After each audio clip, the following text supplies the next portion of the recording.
San Jacinto, about 10 miles away. Maybe 8, as the crow would fly. But this is the southern side of Desert Hot Springs, folks.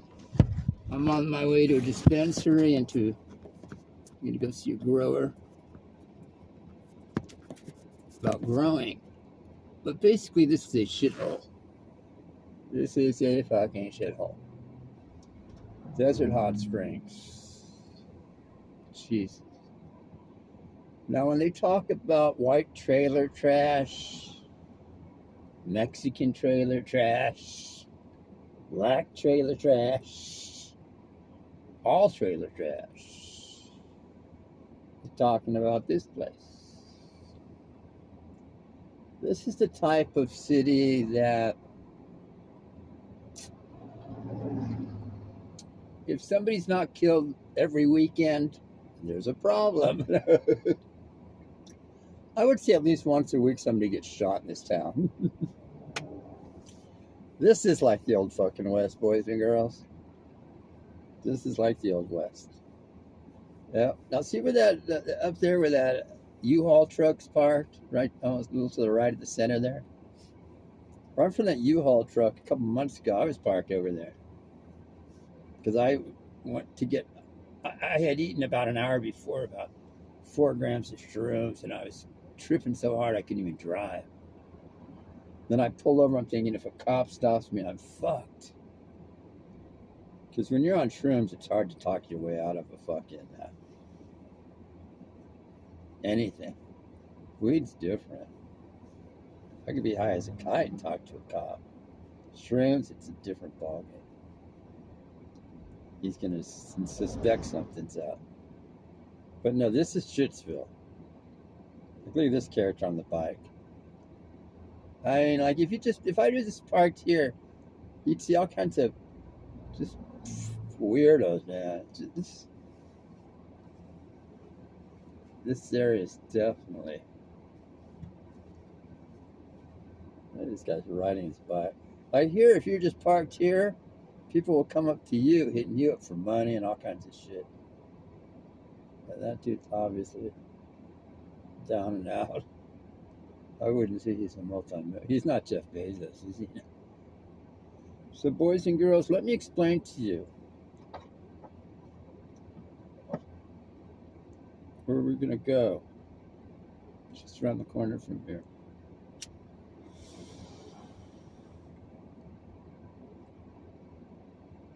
It's just around the corner. Yeah, this place sucks, to put it bluntly. This is a shithole. All the marijuana growing is done on the western side of the city over here. Look at this fucking place, man. Look at these people. He's homeless for sure. I don't know how these dudes walk around with no water on them, no canteens. It's just weird, huh? This is a weird town.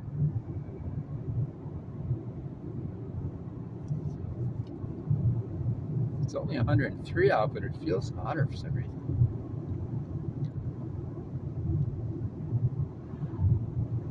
But out here, if it gets down to 90, we think we're having a cold streak.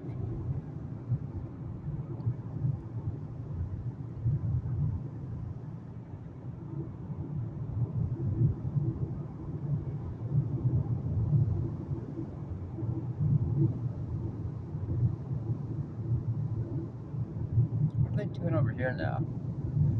I thought they fixed this fucking street last year. Or earlier in the year. Hey guys, see any hookers out of here? Where's this dude?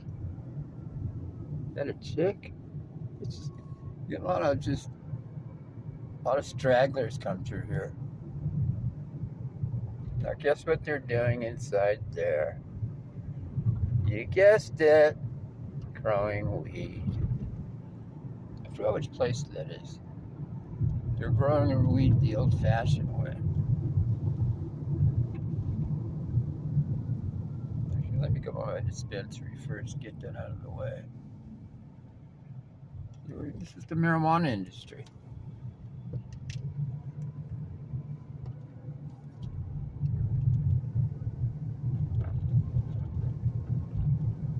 Actually, that's where I'm going, right in there. See, this is an industrial park up here on the right. There's probably at least 20 different businesses in here. Yeah, about 20, I would say. 15 to 20. I know about half of them. You've got everything from people making gummy bears to people making drinks to people making all to weed growing in here. There's no windows in most of these buildings except at the very, very front. They don't want anybody coming in here. Half of these are still fucking empty. They're still building.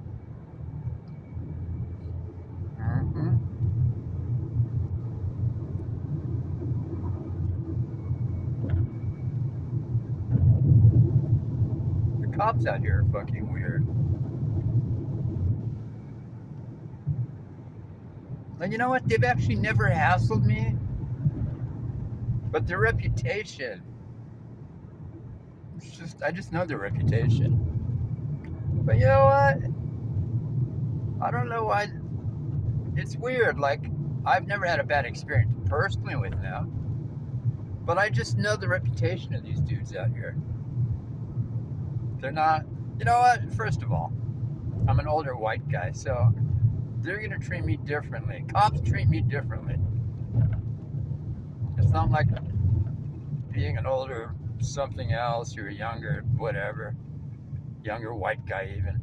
As an older white guy, cops don't see me as a threat. Why? Because I'm not in their violent demographic. That's why. Think about it. Cops, all they can do is just judge you by how you look initially.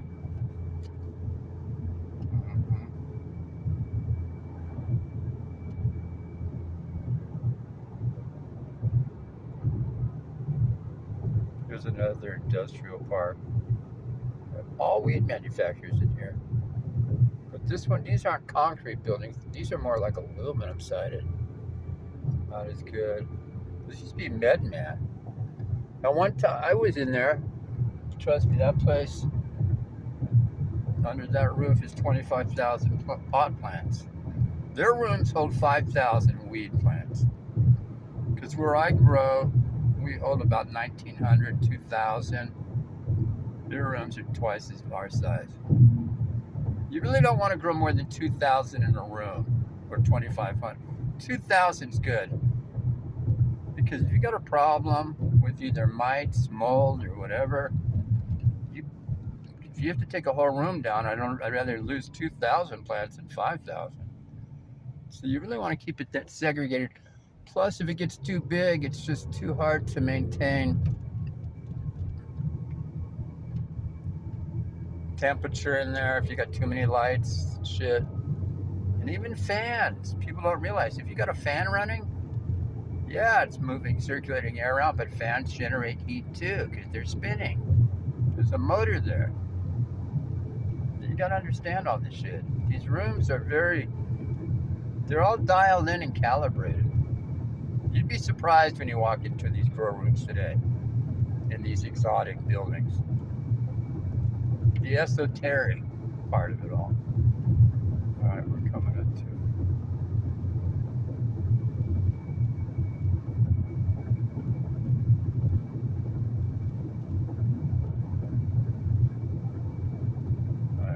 Turning into the coffee shop here. I'm getting some coffee. I wonder if it's weird. You've got like some of the young girls here are married, believe it or not. Like when you always think about young women not being married, here they're married. Like there's at least 2 or 3 cuties here that are married with actual wedding rings on and shit. They're only like 22, 23. There are some smart women that get wifed up at 23, guys. They're here. Corner building right there. That's the gym. Right there. That's the gym. And there's another smoke shop there. Yeah. In fact, you know what I was thinking? I think that smoke shop sells mushroom bars too. I should go in there and ask. So you got the mushroom bars. Yeah, I'll go in there after maybe.